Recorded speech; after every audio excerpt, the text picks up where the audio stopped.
Okay, so what we are going to do today is chapter 5.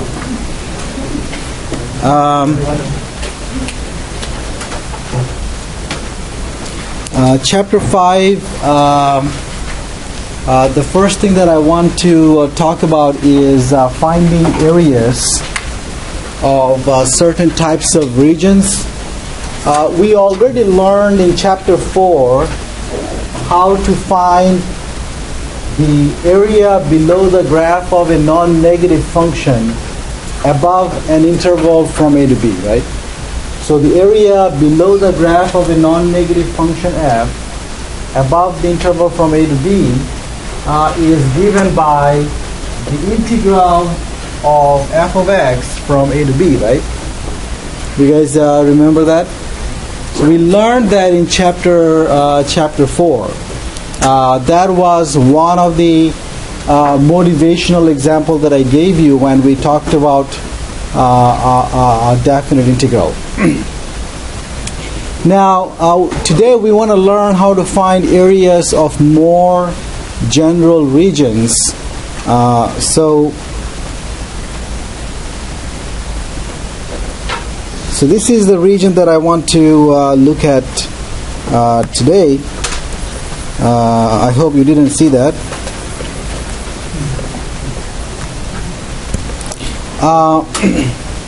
Let's say I have the yellow region, and let me explain what that region is.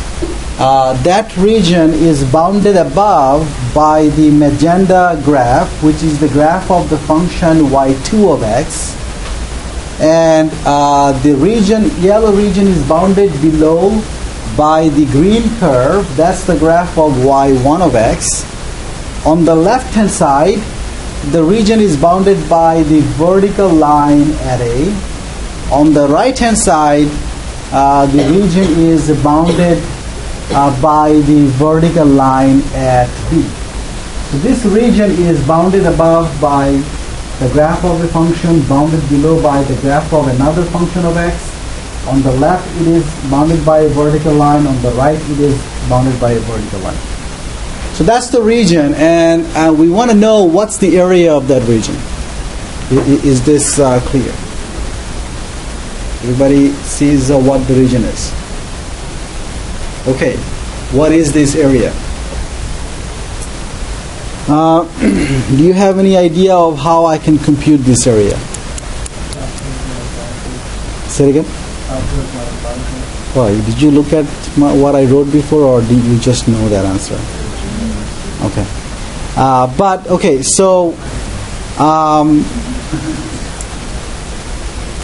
Okay, he just killed my enthusiasm for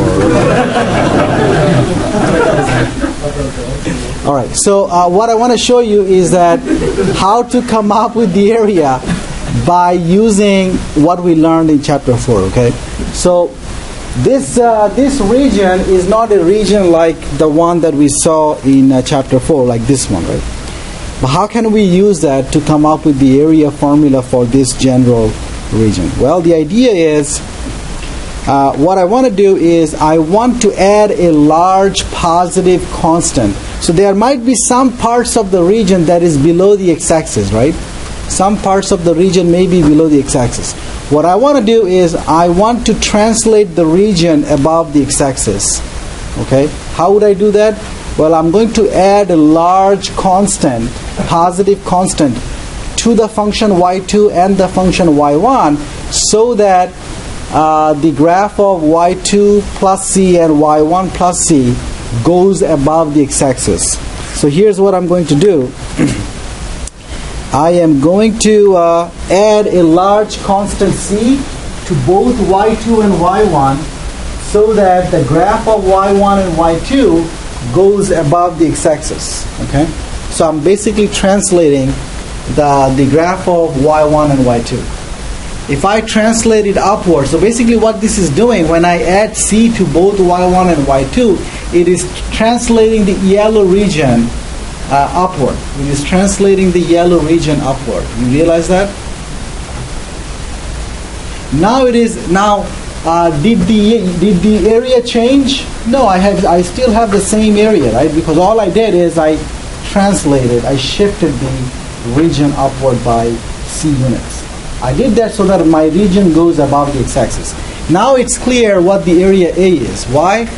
Because from chapter 4 we know what is the area below the magenta curve, right? The area below the magenta curve above the interval from A to B is what? So I'm looking at the area below y2 plus c above the interval from A to B. What is that? Well, that's the integral from A to B, y2 of x plus c, right? That's what we learned from chapter 4. And what is the area below y1? What is the area below y1 above the interval from A to B? Well, that area is also the integral from A to B of y1 plus c, right? So now I can find the area of the yellow region by using the concept from chapter 4. Now, these two integrals, they have the same limits of integration. I can put them into one. So these two integrals can be written as the integral from A to B of y2 plus c minus y1 plus c. And when I take the difference, c cancels out, and I am left with just the integral from A to B of y2 of x minus y1 of x. Notice c vanished, right? C doesn't play a role, which it shouldn't have, right? All we did is shifted the region, so the area should not depend on c. So the area is given by y2 minus integral of y2 minus y1. So now I can go back to this picture here. I wanted to know what's the area A, which is bounded above by a function, bounded below by a function of x, bounded on the left by a vertical line, bounded on the right by a vertical line. And that area, we found out, is that all it is that it is the integral from A to B of y2 minus y1. And this is it. That's the area of such a region. Okay. Did that make sense? Okay. Now sometimes there are regions where the region is not bounded by functions of x, but you can view the region as bounded by functions of y. Okay, let me show you a graph. Let's now consider this region. Again, the yellow region here is what? Now it's bounded above by a horizontal line at B, bounded below by the horizontal line at C, bounded on the right by the function x2 of y. Now, the green curve, that's not a function of x, right? The green curve is not a function of x. However, view it this way, it's a function of y. I can view x as a function of y. Realize that? So think about switching the roles of x and y, basically. So I can think of the green curve as a function of, I can think of the green curve representing x as a function of y. You okay with that? And the magenta curve is the graph of a function x1 of y. So it is defining x as a function of y as well. So on the right side it is bounded by a function of y. On the left side it is bounded by a function of y. What's the area here? The same concept. The area is, now you go from integral from c to d. Which one, as functions of y, which one is bigger, x2 or x1? As functions of y, x2 is bigger, right? Because, given any y value, what's the x2 value? x2 value is this, and x1 value is this, right? You realize that? So, in this case, the area is given by the integral from c to d of x2 minus x1. Okay? What's the difference between the two regions? It's important that you realize the difference between the two types of regions. I'm going to call this type 2. And I am going to call the other one type 1. Okay? In type 1 case, notice the yellow region is basically the yellow region, you can think of that as the collection of vertical line segments, right? So this region, I can think of it as from A to B, I can think of it as vertical line segments, right? It consists of vertical line segments from A to B. Am I making sense? And the other region, from C to B, I can think of this as consisting of horizontal line segments. Right? You see that? That's type 2. And we know exactly how the area is calculated. Well, what's next? Well, the next thing to do is go over some examples, okay? Did you guys need some time to draw any of these pictures? All right, so my first example.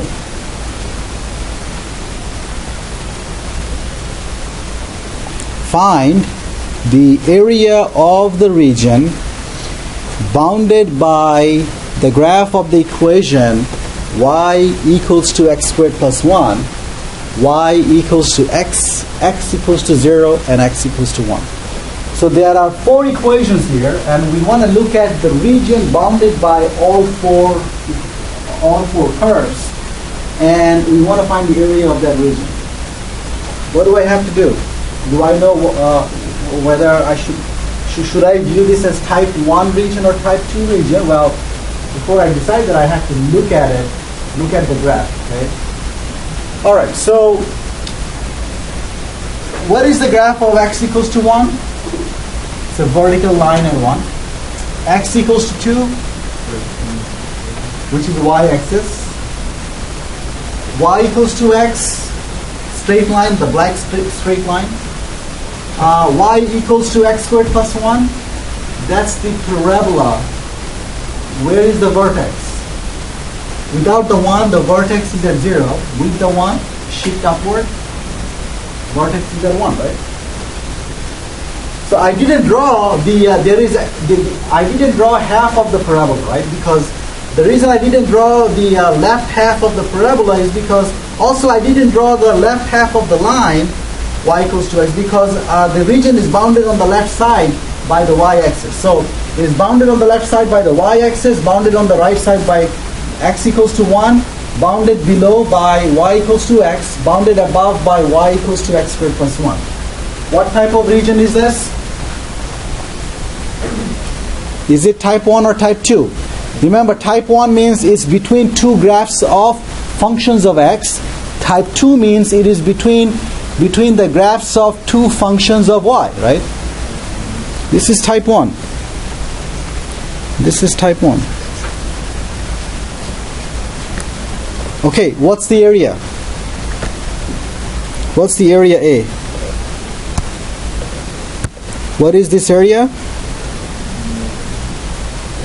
Note, the region extends from where to where? The region extends from 0 to 1, right? Extends from 0 to 1, and you can think of the region between 0 and 1. It consists of vertical line segments. And the integral will go from 0 to 1 of what?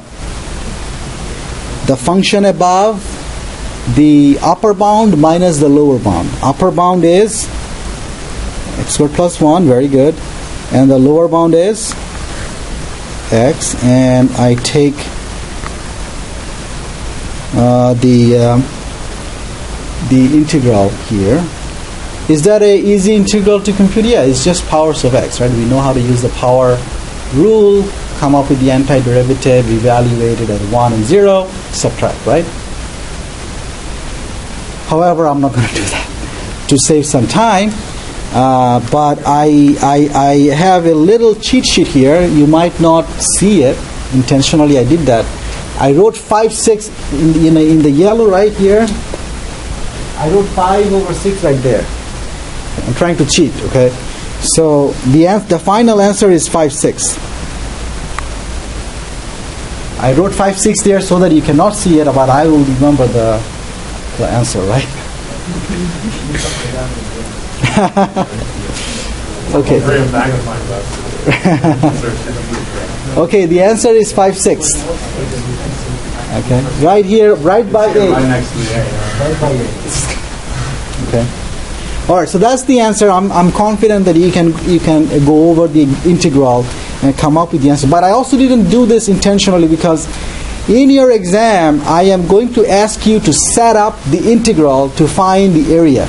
So I'm going to say, in this problem, I'm going to say, set up an integral to find the area of the region bounded by blah, blah, blah. Okay? And so what it means is that your answer is right here. Your answer is right here. Okay? You don't have to give me the numerical answer. Why? Because I'm going to be asking you integration problems separately anyway, so how many times do I want to test you on finding integrals? Well, not too many times. So in this case, I want you to just set up the integral. And also it makes my grading easier. Okay? All right. So next example. My next example is find the area enclosed by the graph of the equation y equals to x minus 1 and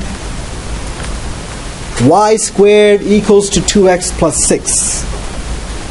Find the area enclosed by the graph of the line y equals to x minus 1 and the graph of the parabola y squared equals to 2x plus 6.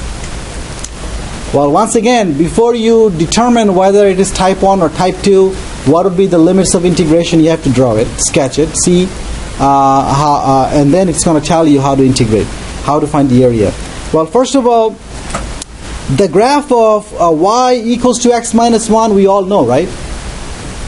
What's the graph of y equals to x minus 1? It's a straight line, making a 45-degree angle with the positive x-axis, right?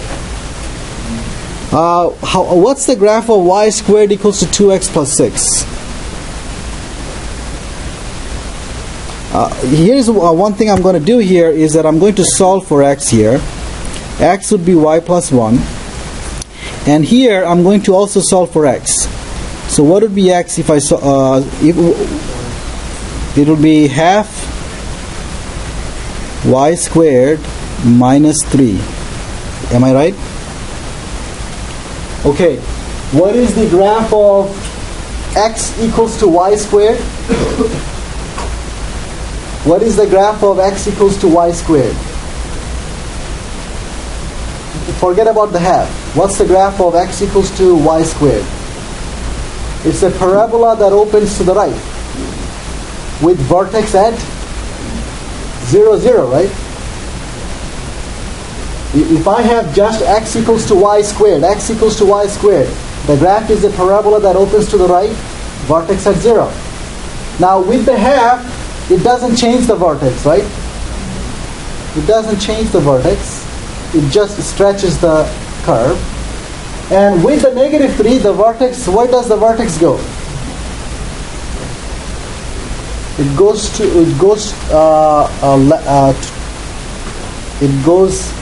to the left by 3 units. So my vertex is at negative 3. So I have the parabola that opens to the right. The vertex is at negative 3. I have the straight line, and the straight line is easy to draw, right? I am confident all of you know how to sketch the graph of a linear equation. But there is one more difficulty here, which is you need to know the intersection of the two curves. Okay?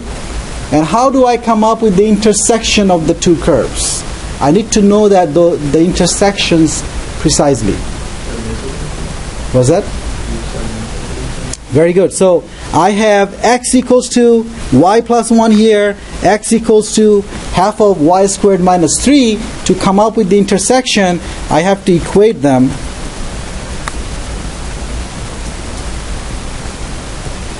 And then let's just multiply both sides by 2. And then this becomes y squared minus 2y minus 8 equals to 0 if you simplify. And then can you factor that out?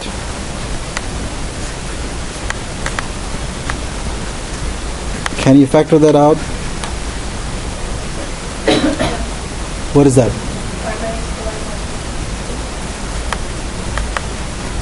So that's what we get. And then what are the values of y? 4 and negative 2. Then how do I find the corresponding x values? Once I know that y is, so from here I get y is 4 or y is negative 2. When y is 4, I can plug in 4 here and get x to be what? 5. When y is negative 2, I get x to be negative 1. So that's why I have the intersection at negative 1, negative 2, intersection at 5 and 4, right? Everybody is clear? So that completes my picture. Remember the region is bounded by both curves, so the region is the yellow region, right? You agree? Yellow region is the only region bounded by both curves. And I have to find the area of that region. Okay, so how do I find the area of this region?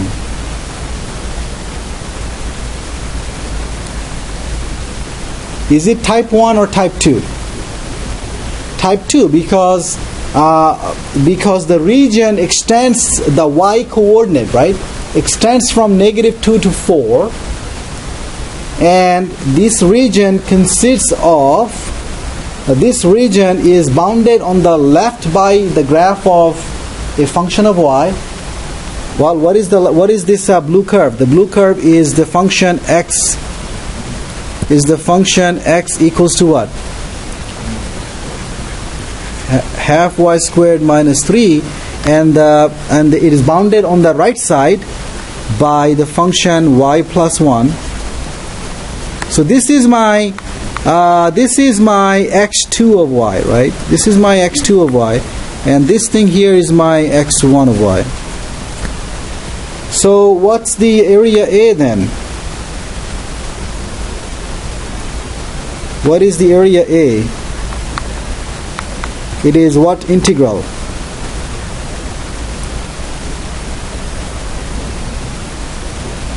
I can think of this. Remember, type 2 means what? Type 2 means bounded above by the horizontal line at D, bounded below by horizontal line at C, bounded on the left by the graph of x1, bounded on the right by the graph of x2. Here, what's going on?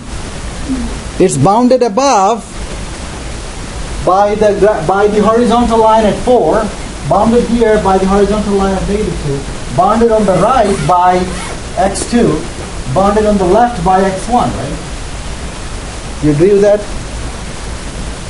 The horizontal lines, in this case it's a little bit confusing because the horizontal lines above and below, they are just one point at that intersection, right?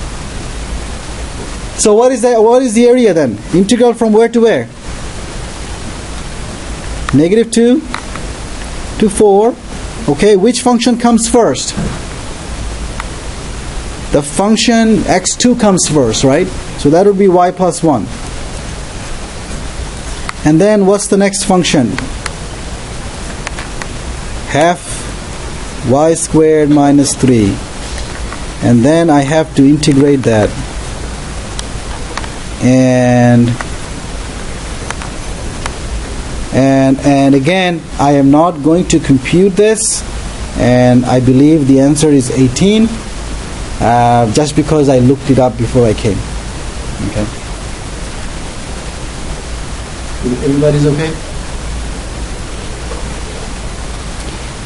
Again, the computation of the integral is not the problem here. The problem here is sketching the curves, recognizing whether it's type 1 or type 2, and forming the correct integral for the area. You agree? It turns out I can also find out the area A by using type 1 regions. However, this is, as a whole, it's not a type 1 region, but I can break it up. I can break it up into two regions, and each region can be then thought of type 1 regions. How? Well, think about -1.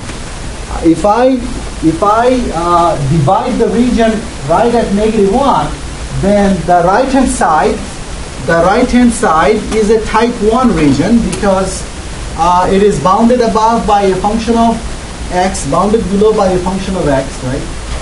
On the left by a vertical line, on the right by a vertical line. And also on the left hand side I have this region.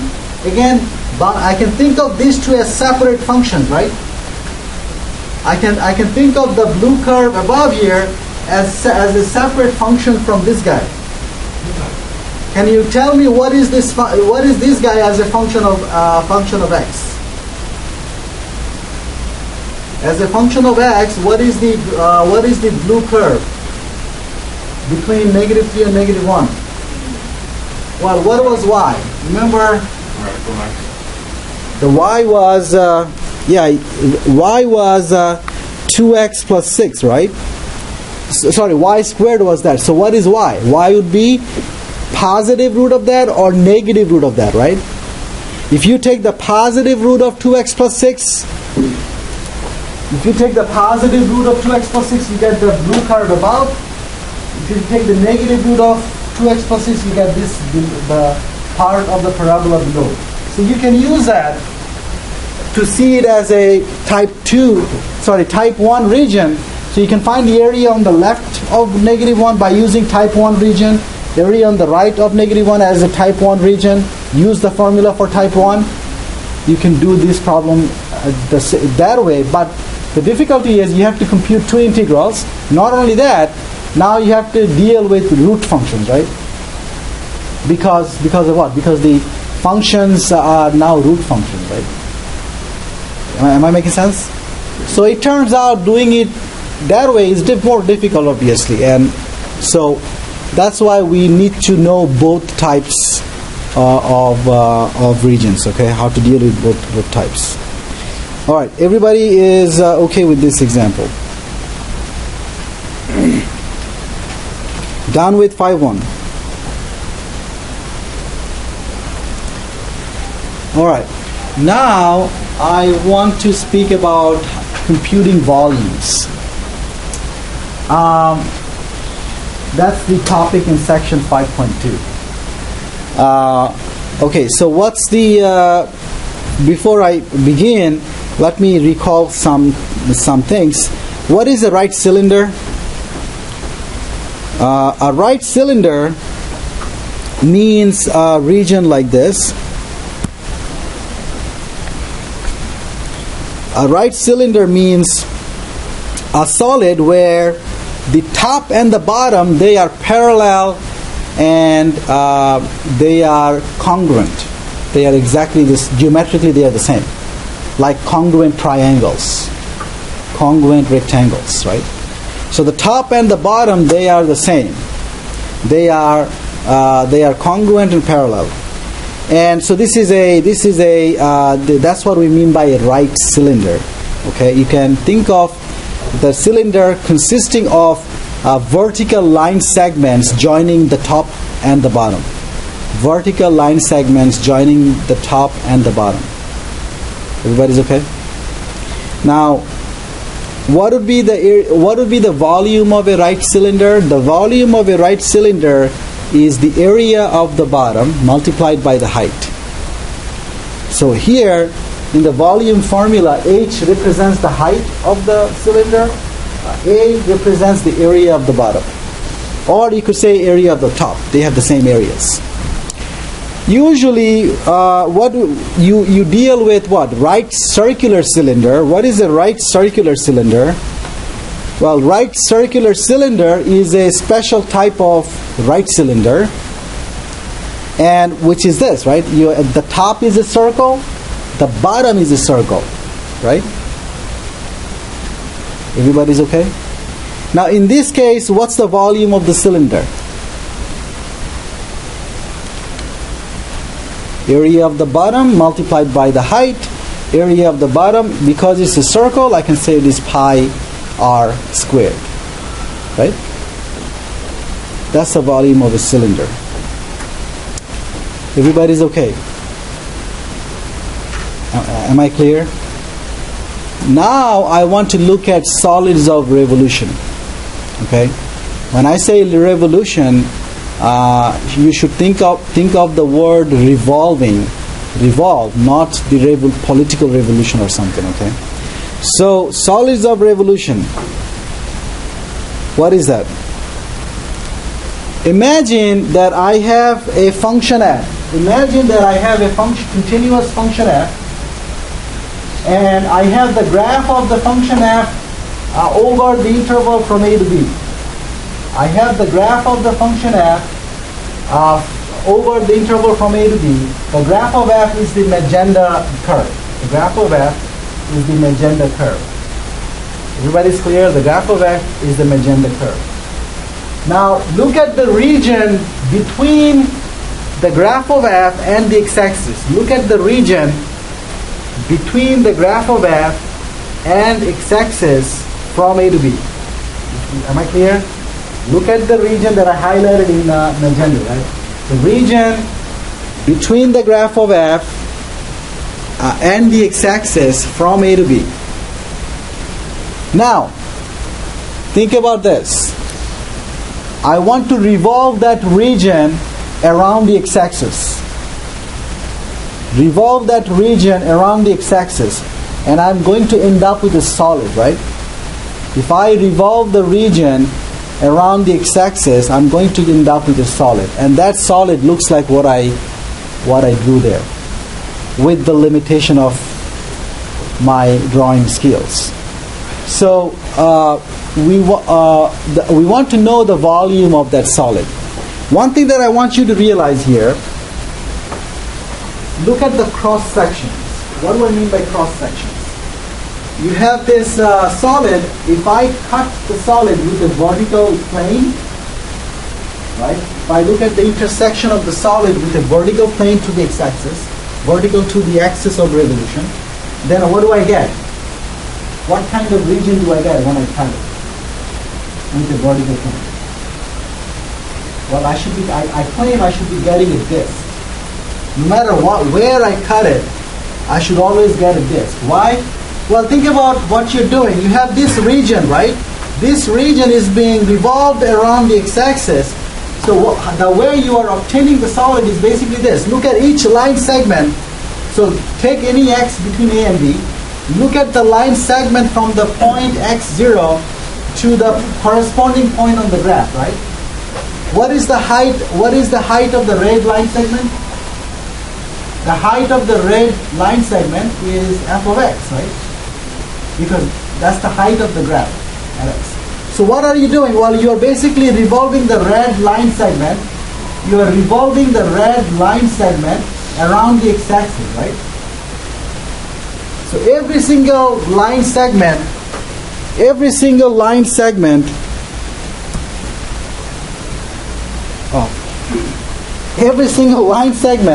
is being revolved around the x-axis. So when you revolve this line segment around the x-axis, you get a disk, right? Can you tell me what's the area of that disk? Pi r squared. What is r? Not x. F of x, right? F of x is the height, is the length of that line segment, right? So the area of that cross section is pi times f of x squared. And what is the volume? Well, the volume turns out to be the integral from a to b, of pi times f of x squared dx. So what am I doing? I'm basically integrating the cross-sectional area, right? I am integrating the cross-sectional area. So at any x between a and b, I have the cross-sectional area, and I have a single formula for all the cross-sectional areas, right? This integrand that I have it tells you the cross-sectional area at any x, right? So I'm integrating the cross-sectional area function in order to come up with the volume. So you can imagine that I am basically adding up the areas of all the cross-sections, and that should be the volume. And now I want to give you why this is the formula for the volume. I want to justify to you that that's the case. In order to justify that, let me make it look at a different picture. Because my other picture was so small that I couldn't work on it, I'm trying to make a big picture here. In this picture, the graph of the function f is this curve. So the graph of the function f is the curve, the black curve from A to B. And imagine the region below the graph of f, and you are revolving the region below the graph of f above the x-axis, around the x-axis, right? You obtain a solid like this, right? If I revolve the graph of f around the x-axis, well, I'm revolving. It's important to realize I'm revolving not just the graph of, I'm revolving the region between the graph of f and the x-axis, from A to B around the x-axis, and I'm getting a solid like this. Everybody's clear? Now, how would you estimate the volume of this solid? If you were given a solid like this and you were asked, give me an approximation of the volume, what would you do? Well, one thing you could do is pick a big partition of the interval from A to B. Pick a large partition of the interval from A to B. Okay, let's think about n. So x1 to xn, that's the partition. x0, x1, x2, xn, that's the partition of the interval from A to B. N is big, a couple of trillion, whatever you want to imagine. And then what I'm going to do is I am going to cut the solid at x1, x2, all the way up to xn minus 1 by using vertical planes. By using a vertical plane, I am going to cut the solid at x1, x2, xn minus 1.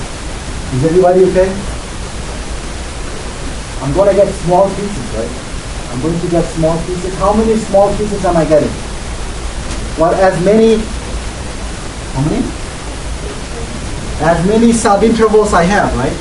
I took a partition. For each subinterval, I have a small piece, right? For each subinterval, I have a small piece. How would you estimate the volume of each piece? That's the question. How would you estimate the volume of each piece? Okay? Well, I'm going to concentrate on the ith subinterval, and I'm going to look at this piece, yellow piece here, and I'm going to try to see how I should approximate the volume of that piece. Well, what I did here is that in the ith subinterval, I picked a number wi. That's the sample point, wi. And at wi, if I look at the cross section, right? If I look at the cross section at wi, I get a disk, right? What is the area of that disk? Well, depends on what's the radius of the disk. Well, what's the radius of the disk is basically the height of the graph of f at w, right? The height of the graph of f at wi, that's the radius of the cross section at wi, right? That is, if you revolve the line segment, the magenta line segment, right, around the x-axis, you get the disk. So this one has length f of wi. Do you agree with me on that? Now, would you agree that if my partition is huge, these pieces are so tiny that I can approximate this piece by assuming that this is just a cylinder. If it is very small, then the bottom is a disk, the top is a disk, right? I can assume that it's so tiny that they are about the same. So So this is just a right circular cylinder. What's the volume of the right circular cylinder? So I can say this is the volume of the ayat piece. What is that? The area of the disc in the middle multiplied by the height of the cylinder. The height of the cylinder is equal to the length of the subinterval. Agree with that? So that's the volume of the ayat piece. So now sum up over all i's, right? For each subinterval I have a piece. I approximate in the same way. So if I look at the sum I going from 1 up to n of pi times f of wi squared delta xi, that's going to give me what? That's going to give me an approximation of the total volume. Well, guess what? This is the Riemann sum of what function?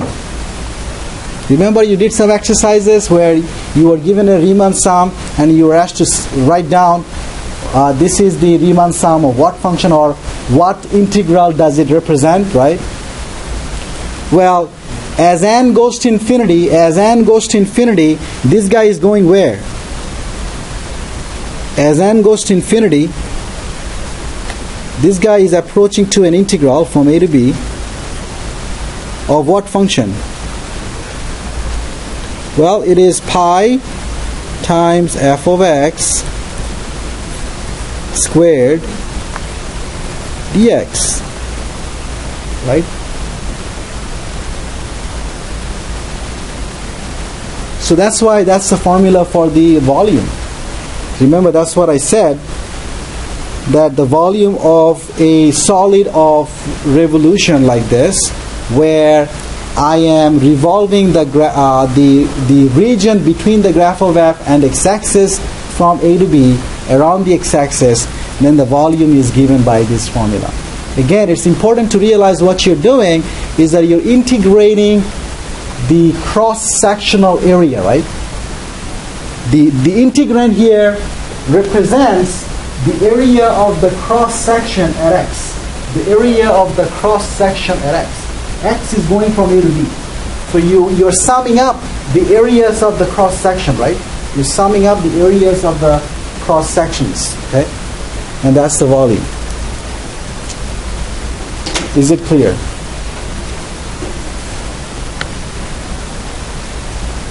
Should we do an example? Let's do an example. So let's say find the volume of the solid obtained by rotating about the x-axis the region under the curve y equals to root x, where x extends from 0 to 1.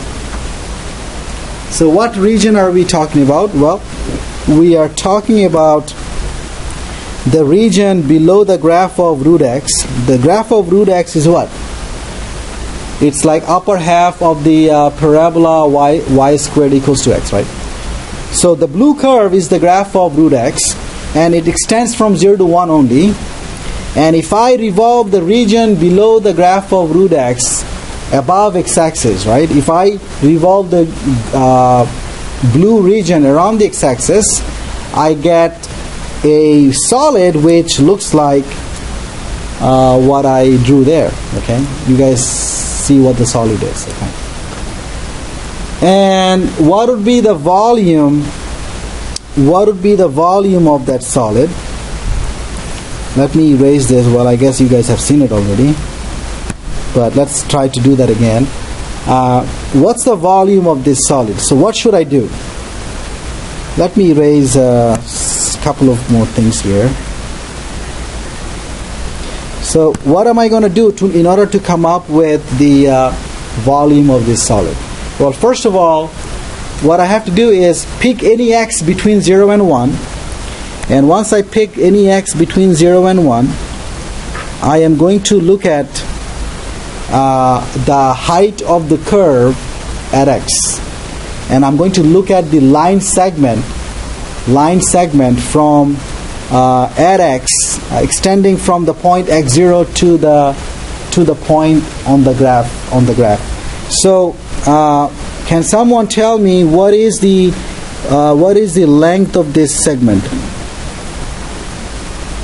The length of that segment, because it's the graph of the function root x, at x, the height of the graph would be root x. Right? This point here has coordinates x and root x. Right? So for any x between 0 and 1, the height is root x. So basically then, what is the area of the cross section at x? So the integral would be from 0 to 1, and what do I have to integrate? I have to integrate the cross sectional area. What's the area of the cross section at x? Well, if you revolve the red segment around the x-axis, you get a disk of radius root x, right? So it will be pi times root x squared. That's all, and dx. Oh, darn, I forgot. What did I have as the final answer? Pi over 2, very good. So I had pi over 2. Again, computing the integral is not the main issue. The main issue is setting up the integral. And once I set up the integral, I'm done, okay? Pretty much. And in your exam, I will be asking you to set up the integral only. You don't have to evaluate the integral. I am going to stop here, but we still have a few more things that we have to finish. Maybe I'm going to use 20 minutes tomorrow to finish section 5.2, and this is it. Your final exam will be up to section 5.2.